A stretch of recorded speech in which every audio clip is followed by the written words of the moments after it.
Sous nos yeux, à une cinquantaine de mètres sous terre, s'ouvre un espace immense. Nous venons de pénétrer dans une vaste grotte où s'écoulent des milliards de litres d'eau. Il s'agit d'une énorme galerie noyée qui s'étend sous la péninsule de Floride.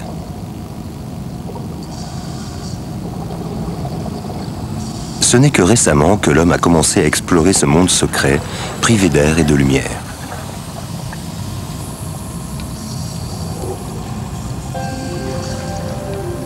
On l'appelle la dernière frontière sur Terre.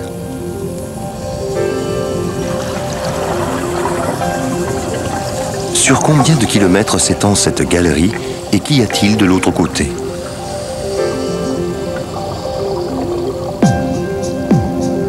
Des plongeurs américains rigoureusement entraînés essaient aujourd'hui de percer ce mystère.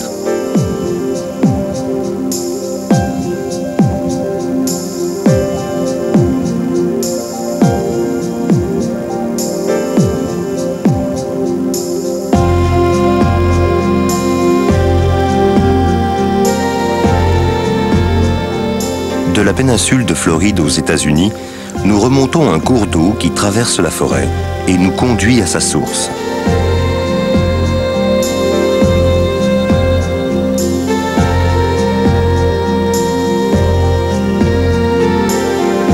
Dans les profondeurs de cette source, s'étend une galerie noyée refoulant d'importantes quantités d'eau vers la surface.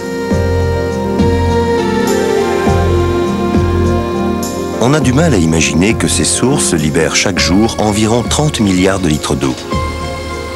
L'eau des sources provient généralement des eaux de pluie qui ont saturé le sol et se sont infiltrées dans les roches souterraines.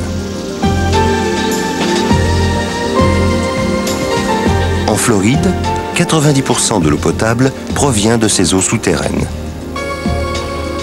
Des animaux comme ce lamantin vivent grâce à l'abondance d'eau douce.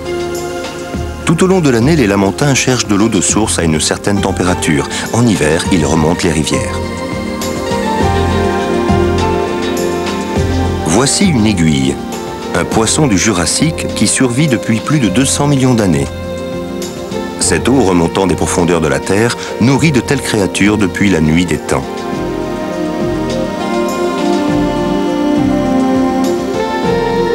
Mais d'où vient cette eau ?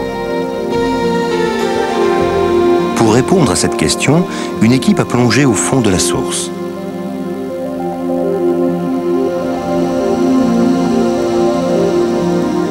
Avec 50 mètres de visibilité, c'est si beau que l'on en oublierait presque la présence de l'eau, tant elle est cristalline.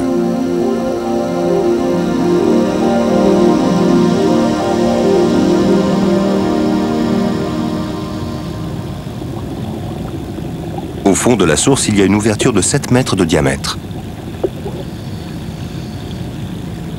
Les plongeurs ont trouvé l'entrée de la galerie noyée.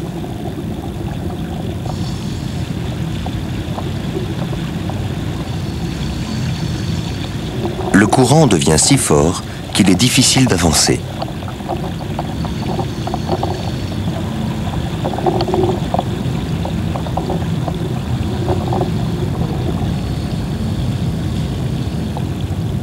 Passé l'entrée, une grotte se déploie à l'horizontale.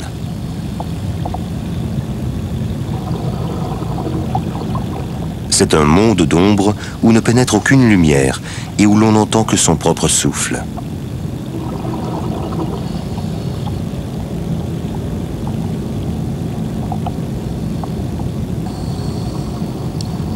Une créature blanche tombe du plafond. C'est une écrevisse. Cette créature dépigmentée vivant dans l'obscurité est dépourvue d'yeux.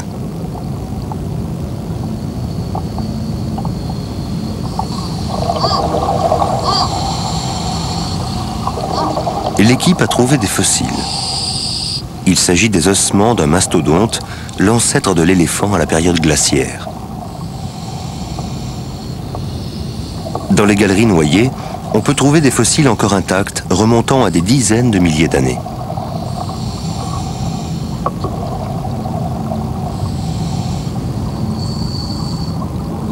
Dans l'une des parties de la galerie, là où la grotte se divise en de nombreux corridors ressemblant à un labyrinthe, on a fixé un panneau interdisant l'accès au public. Cette interdiction est nécessaire, car en Floride, plus de 300 plongeurs sont morts en explorant ces eaux souterraines. La plupart des victimes se sont perdues ou n'avaient plus assez d'oxygène dans leurs bouteilles pour remonter à la surface.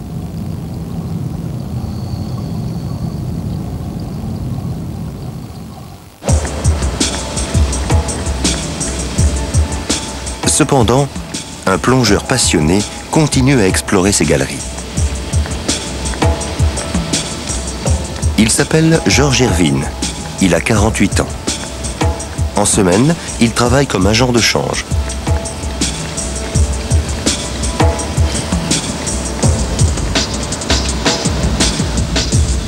Mais le week-end, il réunit des plongeurs des 4 coins des États-Unis pour plonger dans ces sources. Il est responsable d'un projet ayant obtenu une autorisation spéciale du gouvernement de l'État de Floride pour étudier l'étendue des galeries. 80 personnes collaborent actuellement à ce projet. Bien que ce soit un travail d'équipe, seuls 22 plongeurs d'élite effectuent la partie la plus difficile de l'exploration. Les autres plongeurs, qu'on appelle plongeurs de soutien, aident à préparer l'équipement et assurent la sécurité de ceux qui prennent des risques.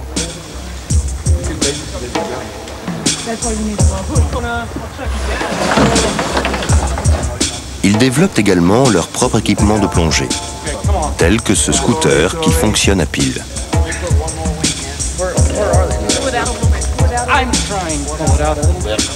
Les grandes hélices du scooter permettent aux plongeurs d'avancer 3 fois plus vite qu'en conditions normales. Les membres de l'équipe sont de milieux professionnels très différents. Il y a des scientifiques et des hommes d'affaires. Ce sont des bénévoles. George a commencé à explorer ces galeries en 1990. Il a déjà plongé plus de 2000 fois.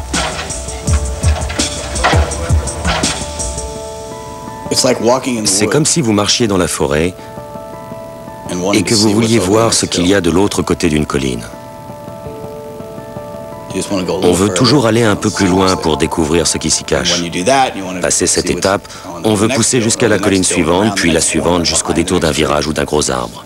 C'est de la curiosité.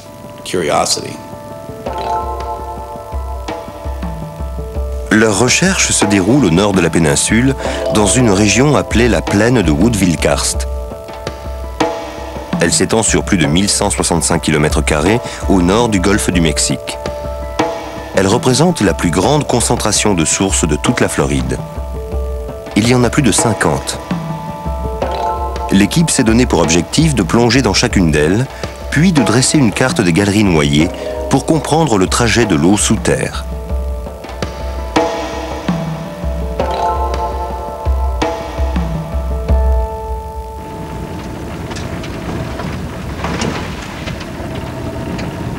On nous a demandé de suivre le projet de recherche et de plonger avec des membres de l'équipe pour filmer la galerie.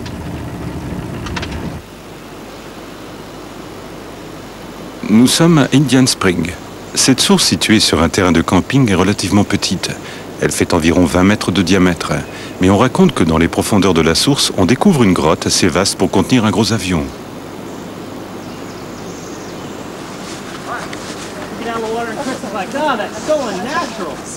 Nous avons déjà filmé de nombreux lacs et océans, mais c'est la première fois que nous explorons une galerie noyée.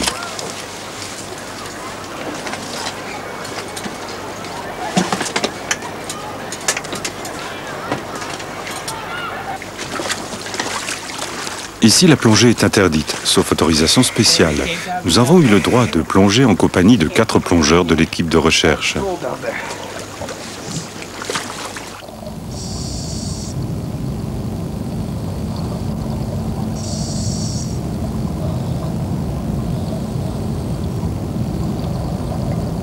Au fond de la source, à une profondeur de 35 mètres, il y a une petite ouverture au pied de la paroi. C'est l'entrée de la galerie. Elle est si étroite qu'une personne a du mal à s'y engager. Nous avions peur de ne pas pouvoir passer avec la caméra.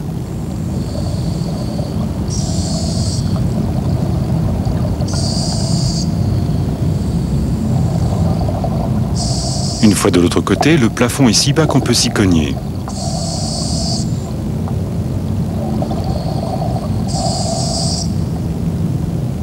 En touchant le sol, on remue des sédiments qui troublent l'eau. Nous étions très nerveux et nous avancions en faisant très attention.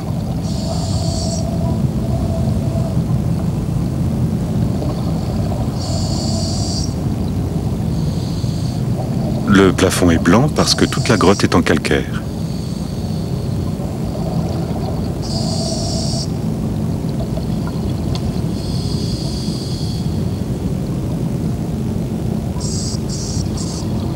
Nous sommes descendus encore plus bas. Mais quand on parcourt dans un endroit entouré de murs, on perd la notion de la profondeur et le sens de l'orientation.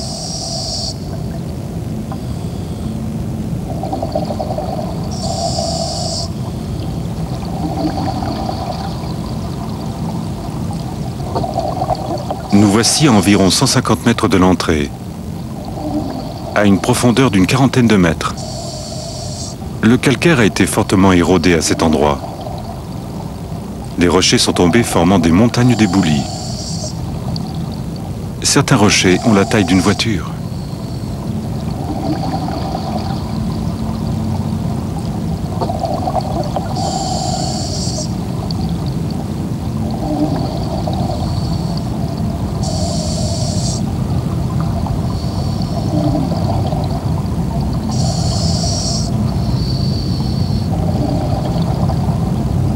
De l'autre côté de ces rochers, un immense espace s'offre à nos yeux. Le plafond et les parois qui nous entouraient jusque-là ont disparu. Une grotte gigantesque apparaît.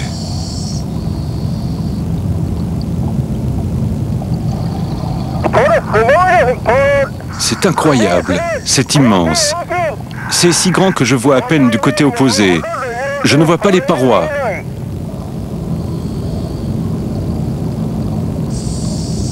Cette grotte est si grande qu'à ce jour, personne n'a pu la filmer.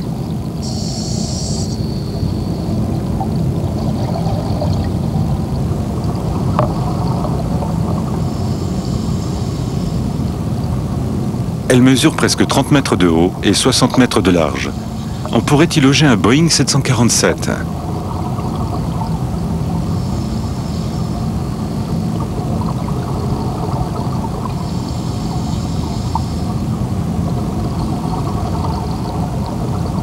Les plongeurs du projet appellent ce genre de grotte Power Cave à cause de ses dimensions extraordinaires.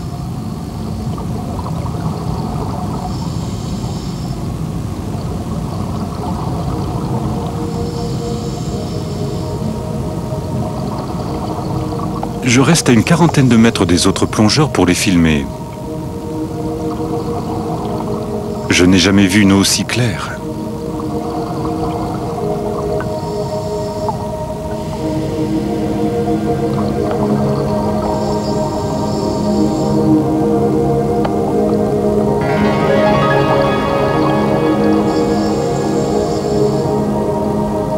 L'eau qui coule ici est de l'eau de pluie, qui a mis des années à traverser le sol et à infiltrer la galerie.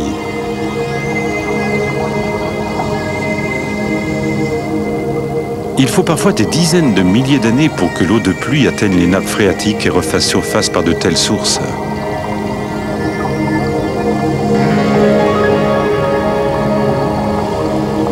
Pendant toutes ces années, l'eau a été filtrée. C'est pour cela qu'elle est si claire.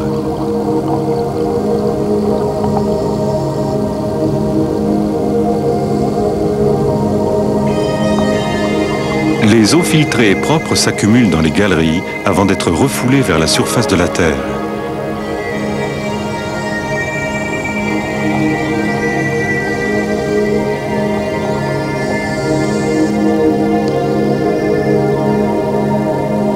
Il y a très longtemps, la péninsule de Floride était recouverte par la mer. En se déposant au fond, les coraux et les coquillages ont constitué une épaisse couche de calcaire. Puis, la Terre est entrée dans sa période glaciaire, le niveau de la mer a baissé et de nouvelles terres sont apparues. On pense qu'au fur et à mesure que la pluie est tombée sur la Terre pendant des centaines de milliers d'années, le calcaire s'est érodé et a créé des galeries comme celle-ci.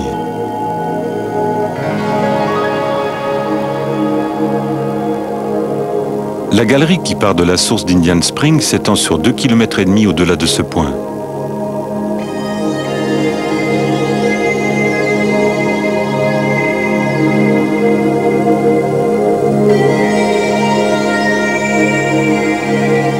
Voici le monde des galeries noyées qui s'étirent sous la surface de la Terre, au fond des sources. Les plongeurs participant au projet explorent chaque source, parfois pendant plusieurs mois.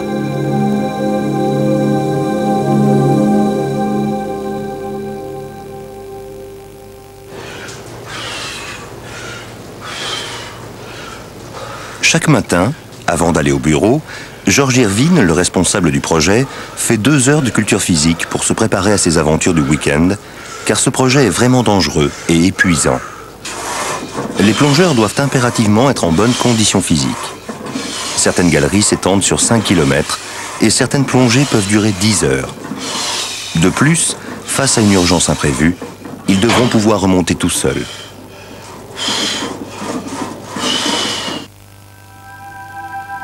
En octobre 1991, Parker Turner, qui a fondé le projet, s'est tué lors d'une de ces expéditions.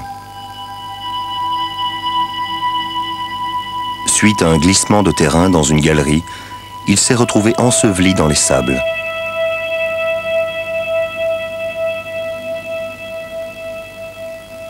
George l'accompagnait ce jour-là. Si j'étais arrivé 4 minutes plus tard, moi aussi j'aurais été piégé. Je n'aurais pas pu passer. Je suis bien plus grand qu'eux, j'aurais été coincé et je serais mort. Depuis, George fait tout son possible pour éviter les drames. Il vérifie régulièrement les procédures de sécurité.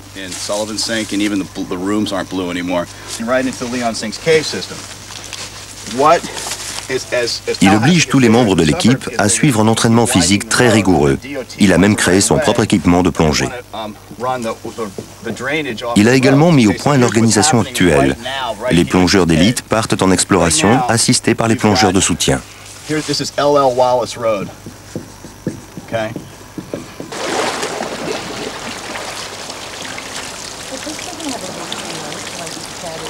Quand les premiers plongent, les seconds se tiennent prêts en surface.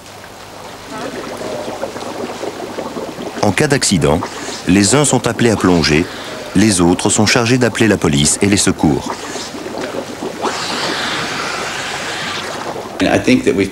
Cette organisation sophistiquée et fiable me permet de ne pas avoir peur de mourir en plongée. Je plonge, c'est tout. Je n'ai pas à m'inquiéter ni à réfléchir. Une fois que j'ai tout organisé et planifié, je n'ai qu'à me jeter à l'eau.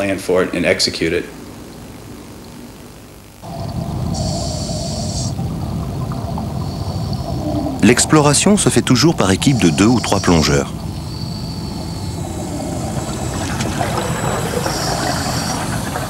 Jusqu'où peuvent-ils aller avec une seule bouteille d'air comprimé? C'est une course contre la montre.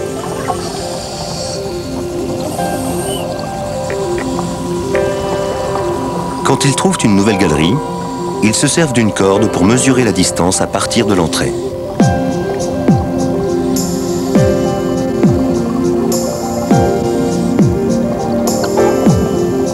Cette corde sert aussi de fil d'Ariane en cas d'accident.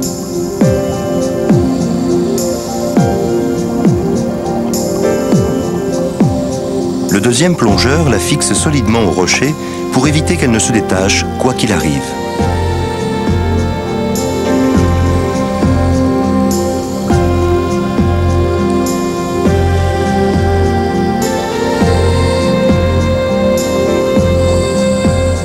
Le travail de George, le responsable, consiste à collecter des informations. Chaque fois que la corde forme un angle, il utilise un compas et un profondimètre pour mesurer la direction et la profondeur.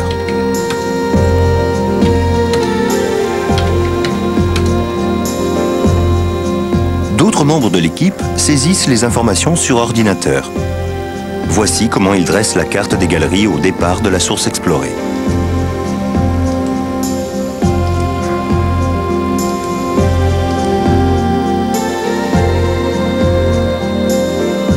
Jusqu'à présent, ils ont étudié 35 sources dans la plaine de Woodville Karst.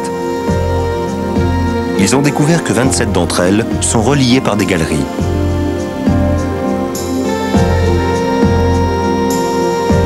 À la surface de cette zone, il y a une forêt sous laquelle s'étend sur plus de 30 km un immense réseau de galeries.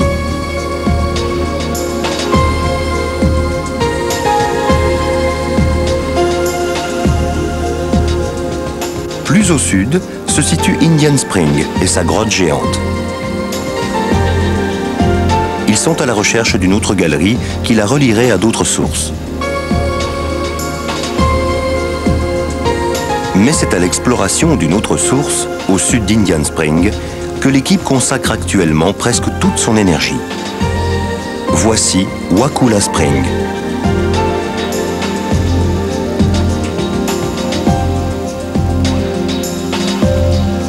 Cette source surgit également dans une forêt très dense. 15 milliards de litres d'eau jaillissent chaque jour à la surface de Wakulla Spring.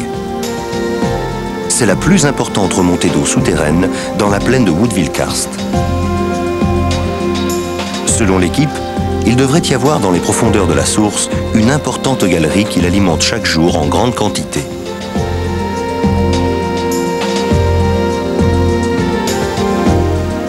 Mais l'exploration de Wakulla est très difficile.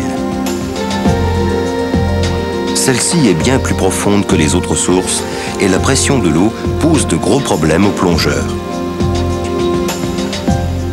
La source de Wakulla a 45 mètres de profondeur, ce qui correspond à la taille d'un immeuble de 15 étages. De surcroît, le fond de la source n'est que l'entrée de la galerie. Celle-ci atteint en effet une profondeur de 90 mètres.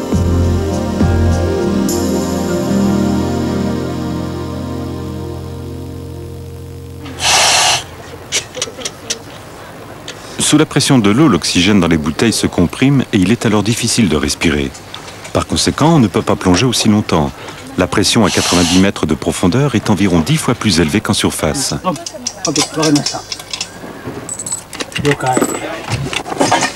À une telle profondeur, la bouteille se vide donc 10 fois plus vite.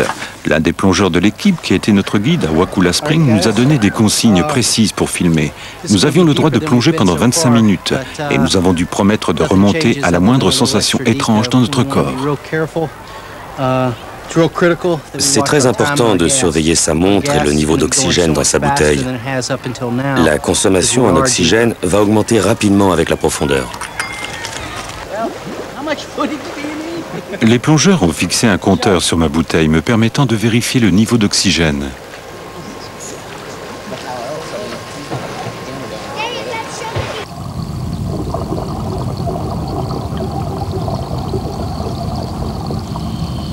Nous avons plongé à la verticale vers le fond de la source à 45 mètres de profondeur. Puis nous nous sommes dirigés vers l'entrée de la galerie. En mer, nous ne descendons habituellement qu'à 42 mètres. Nous n'avions donc aucune expérience de telle profondeur.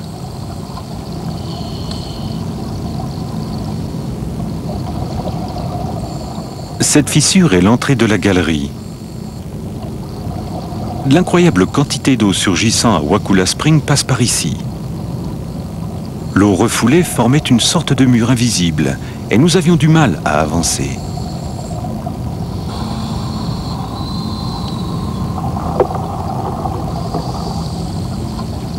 Une fois à l'intérieur, la galerie descend en pente douce jusqu'à moins 70 mètres. Avec l'augmentation de la pression, nos combinaisons de plongée commençaient à se resserrer.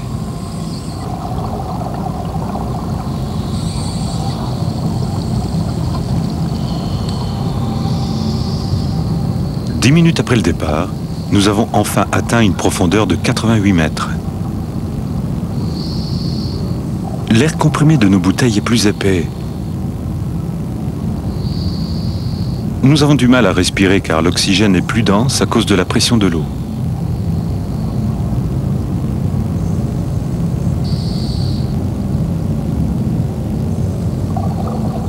La galerie se divise alors en deux couloirs, l'un à droite, l'autre à gauche.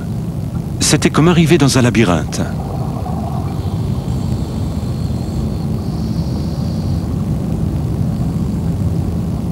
Les plongeurs du projet se sont déjà aventurés loin dans ces couloirs. 15 minutes se sont déjà écoulées depuis le début de la plongée. Nous ne pouvions pas aller plus loin car il fallait prévoir le temps nécessaire au retour.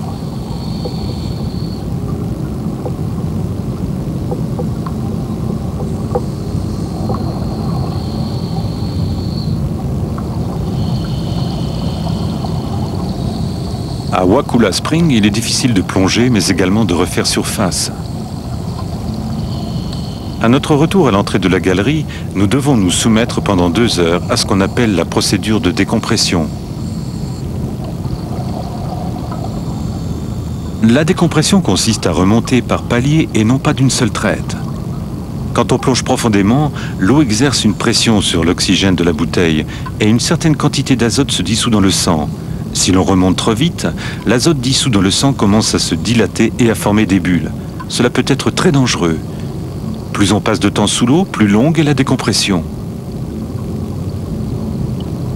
Malgré tout, l'équipe poursuit ses explorations à Wakulla Spring et surmonte de nombreuses difficultés de ce type.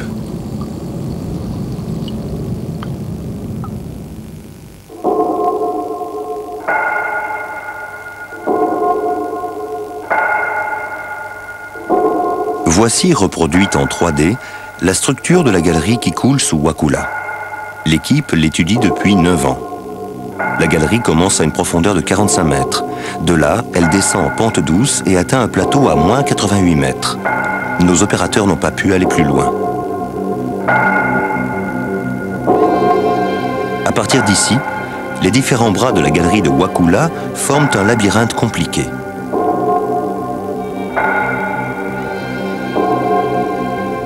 Jusqu'à présent, les plongeurs ont trouvé 13 galeries dans ce réseau. En explorant la plus grande galerie, ils ont parcouru une distance de 5400 mètres depuis l'entrée.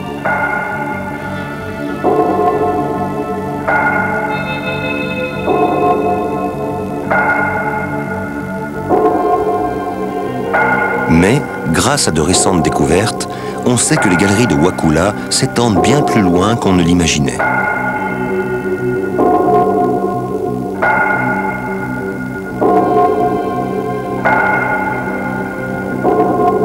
Le lac Jackson se situe à 40 km au nord de Wakulla Spring. Ce lac immense a une superficie d'environ 1600 hectares. Étrangement, toute l'eau a brutalement disparu en septembre 1999.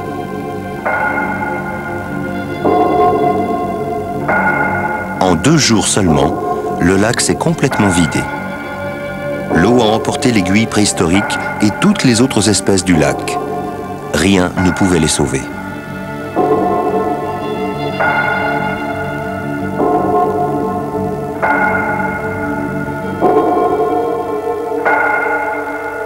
Voici une photo du lac Jackson prise par un habitant de la région juste avant la disparition des eaux.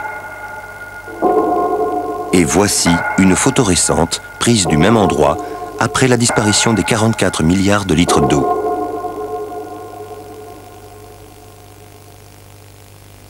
La Société géologique de Floride a pu filmer ce phénomène extraordinaire.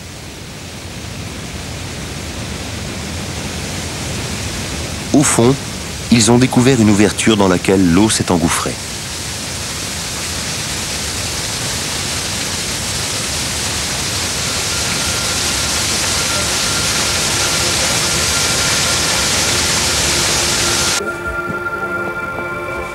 Mais où est-elle allée? Des membres de la Société géologique sont allés voir de plus près.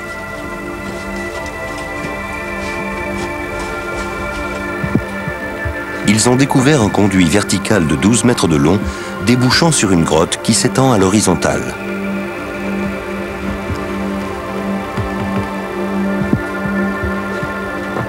Les parois de la grotte montraient des signes d'érosion du calcaire. Ils ont également trouvé une galerie noyée sous le lac.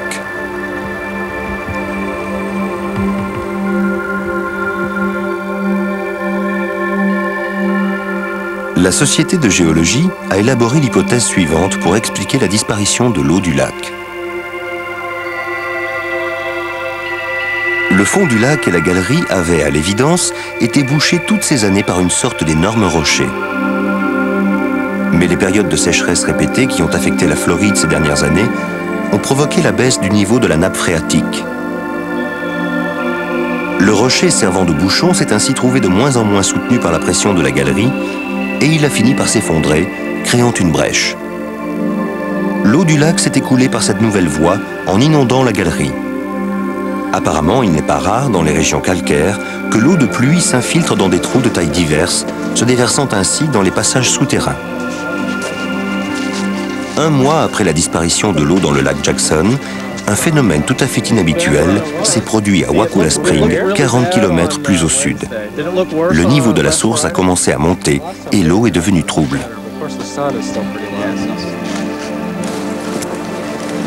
C'est arrivé au moment où l'équipe reprenait ses recherches à Wakulla Springs.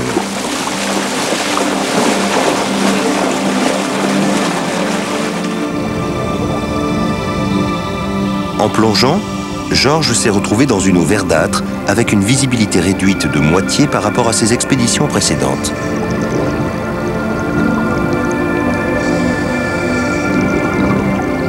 Le courant était si fort que George ne pouvait pas avancer comme prévu. Il a alors décidé qu'il était trop dangereux de continuer.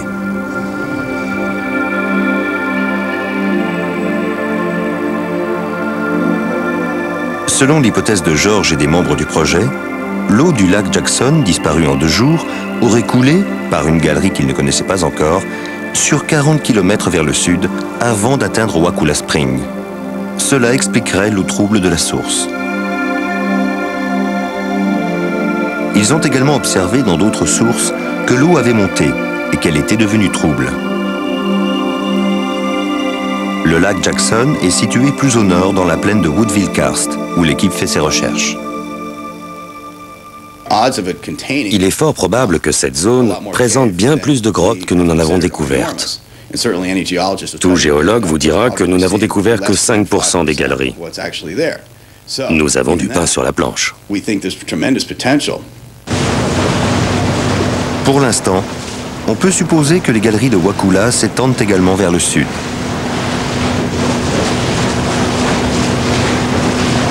Le golfe du Mexique se situe à 24 km à vol d'oiseau en allant vers le sud. D'énormes quantités d'eau sont refoulées du fond de l'océan. Voici une source sous-marine. Dans le golfe du Mexique, 13 sources de ce genre ont été trouvées dans un rayon de 450 mètres. Dans l'une d'elles, ces plongeurs ont déterminé que l'eau jaillit d'une fissure du plancher océanique avec une puissance incroyable. Le courant est si fort que les plongeurs ne peuvent contrôler leur mouvement.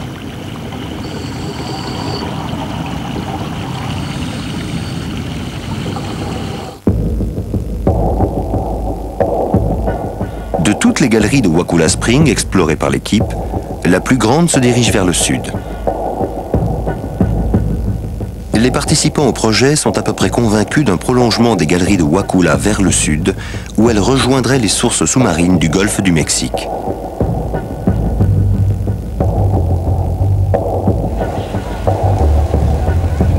Le réseau des galeries est beaucoup plus étendu qu'on l'imagine. Aujourd'hui, on y observe des conséquences imprévues de la pollution.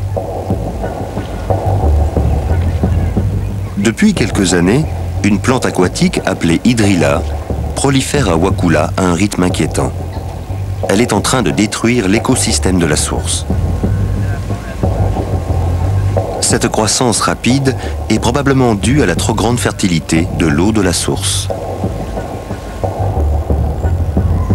En l'analysant, on y a trouvé des nitrates, des ingrédients courants dans les engrais utilisés pour les gazons et les terrains de golf.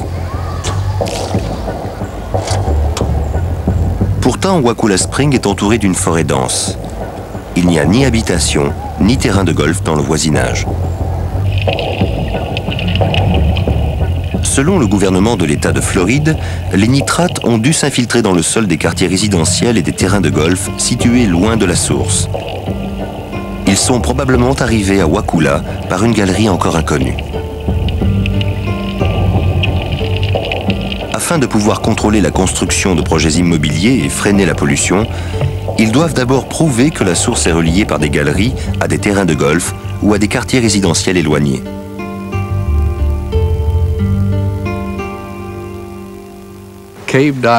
Les plongeurs des grottes vont nous permettre de mieux protéger les sources de Floride, car ils nous fournissent des informations que personne d'autre ne peut nous apporter. Aucune technologie actuelle ne peut nous renseigner sur ces grottes souterraines. Nous comptons beaucoup sur ces plongeurs pour nous aider.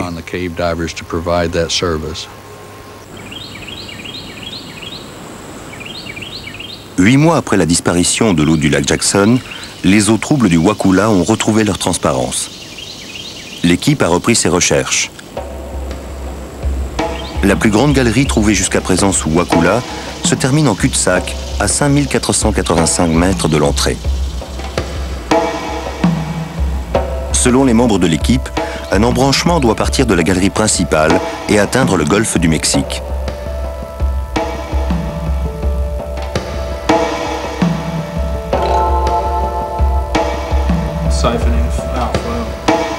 Mais à 88 mètres sous Wakulla Spring, où une bouteille d'oxygène se vide 10 fois plus vite qu'en surface, comment faire durer les plongées?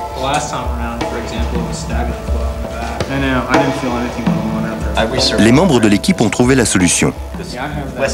Les assistants plongent avant les explorateurs pour déposer des bouteilles et des scooters supplémentaires tout au long du chemin.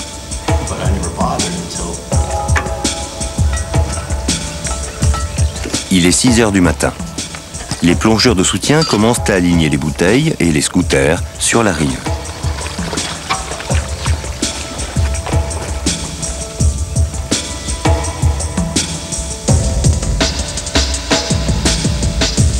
Pour cette exploration, ils vont utiliser 86 bouteilles et 34 scooters.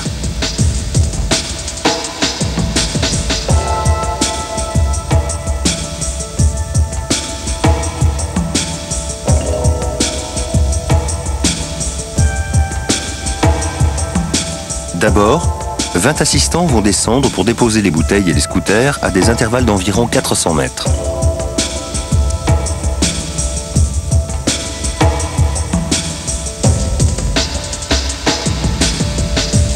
Ils vont ainsi créer 8 arrêts relais.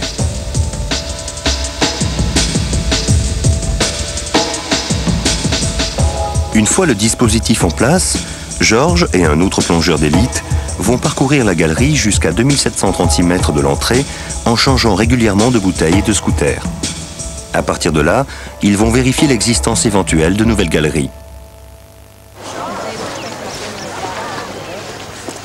Il est 10 heures. Georges se dirige vers l'eau.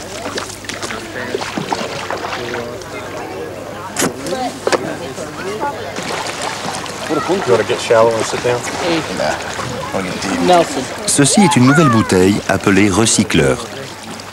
Elle réutilise l'air expiré en éliminant le gaz carbonique qu'il contient. Elle peut multiplier par 5 la durée d'une plongée.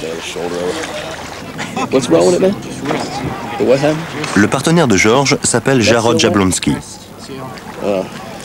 Ils font des recherches ensemble depuis près de 10 ans. Ils ont fixé des caméras et un système d'éclairage à l'avant des scooters pour pouvoir filmer là où nos caméras n'ont pas pu aller.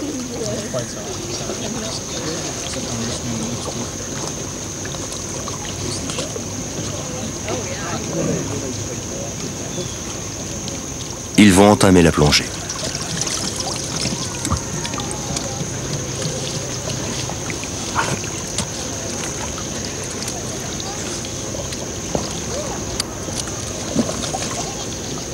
Cela fait 2 ans qu'ils n'ont pas plongé aussi profondément à Wakulla. Pourront-ils trouver une galerie menant au golfe du Mexique?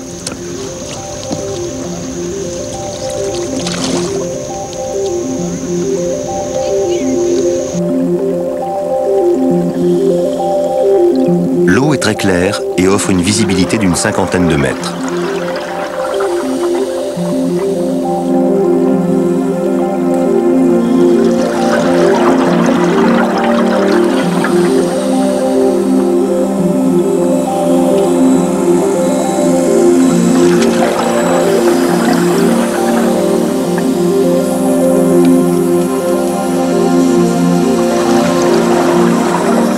Le recycleur pèse 63 kg.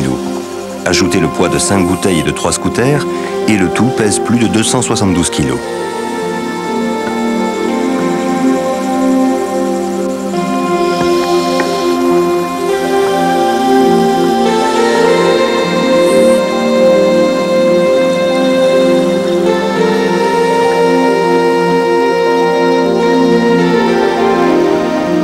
En surface, 20 plongeurs de soutien se tiennent prêts à intervenir en cas d'urgence. Au départ, George a annoncé une durée de plongée d'environ 5 heures, puisqu'il leur faudra couvrir environ 10 km aller-retour.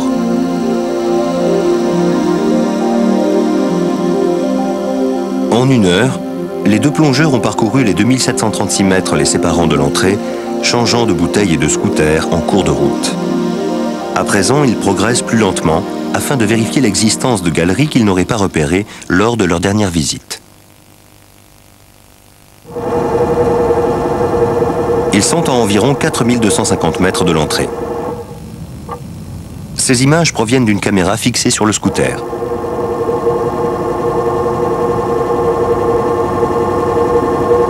Au fur et à mesure qu'ils avancent, la grotte est de plus en plus étroite.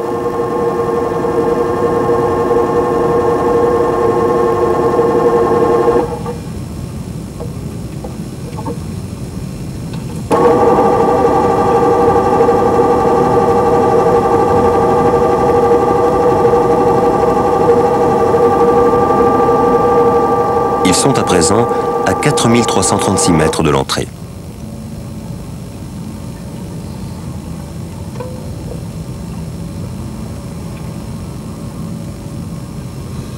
Ils ont fixé ce repère lors de leur dernière plongée.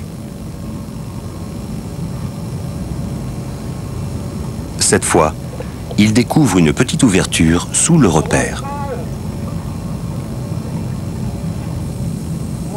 À l'époque, à cause de l'obscurité, ils avaient pensé avoir affaire à un cul-de-sac. Mais grâce à l'éclairage utilisé pour filmer, ils découvrent une petite grotte invisible auparavant. Cette grotte latérale s'étend vers le sud-ouest. Il s'agit d'une nouvelle galerie.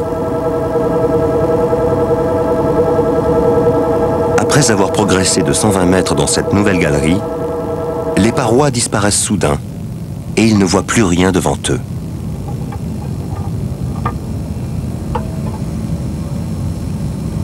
Ils éclairent la grotte de haut en bas et de droite à gauche, mais ne voient toujours rien. Ils viennent de découvrir une grotte géante. On a l'impression d'être dans l'espace. Le tunnel et les salles sont immenses. Il n'y a ni plancher, ni plafond, ni paroi. Et on ne voit rien devant soi. Où qu'on regarde, il n'y a que l'eau. On l'a trouvé, c'est ça. C'est exactement ce que l'on cherchait.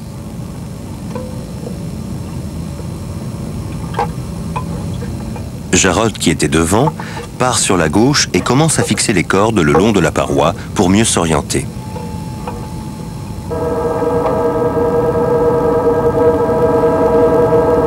Quelle est la taille de cette grotte?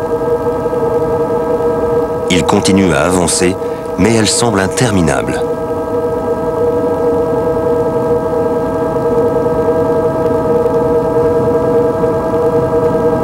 À 456 mètres, Jarod s'arrête.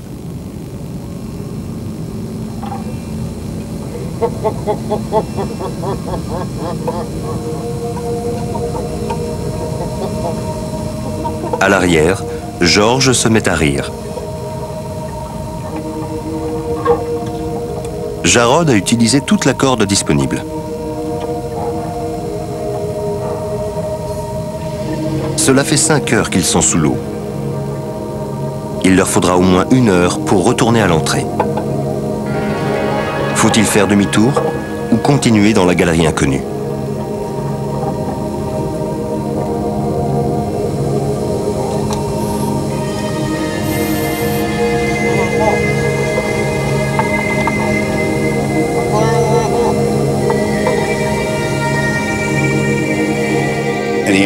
Il m'a demandé ce que je voulais faire. Alors je lui ai tendu un autre dévidoir. Et on s'est mis à rire tous les deux, car on était déjà à 4,8 km de l'entrée principale. C'était ridicule. À cet endroit-là de la nouvelle galerie, on avait déjà déroulé 547 mètres de corde. Il fallait bien sûr poursuivre l'expédition.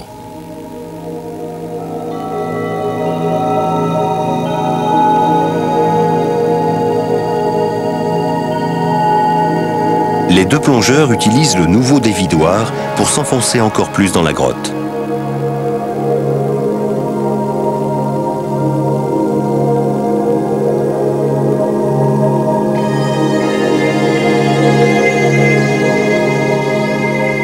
Ce jour-là, la carte de Wakula s'est enrichie d'une galerie supplémentaire. Elle s'étend sur 800 mètres vers le sud. La grotte géante qu'ils viennent de découvrir se prolonge sans rétrécir.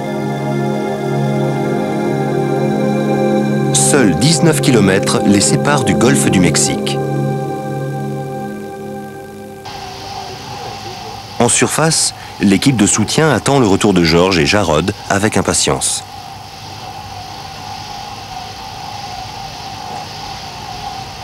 Ils ont dépassé leur prévu pour leur retour.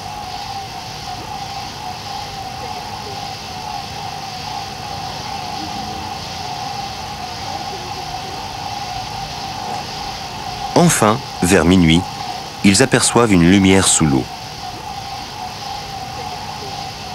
Les deux plongeurs sont de retour.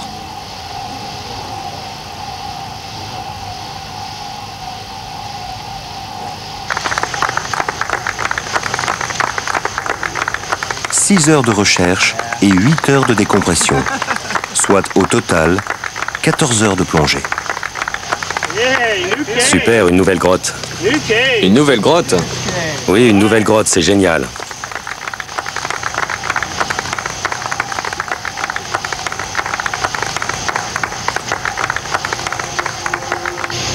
On a assez d'oxygène, c'est bon. C'était magnifique, non? Elle est plus grande que le tunnel principal. Ah oui? Oui. Et ça recommence comme au début.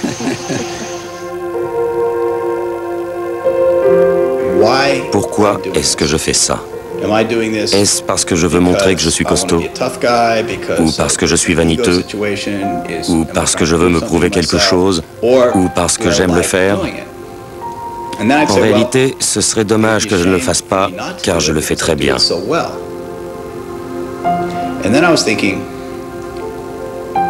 Je me suis dit qu'on m'a donné cette chance. On m'a donné l'autorisation de voir ce que personne d'autre ne peut voir. Il doit y avoir une raison.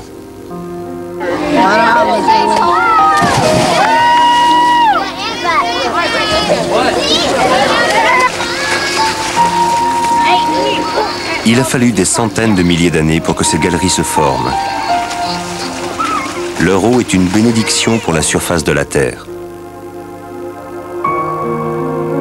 Dans les profondeurs de la source, il existe d'autres galeries à découvrir. Les possibilités s'étirent à l'infini.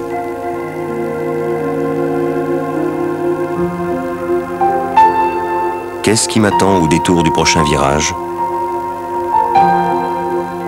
Une corde à la main, les plongeurs poursuivent leur quête pour satisfaire leur infinie curiosité.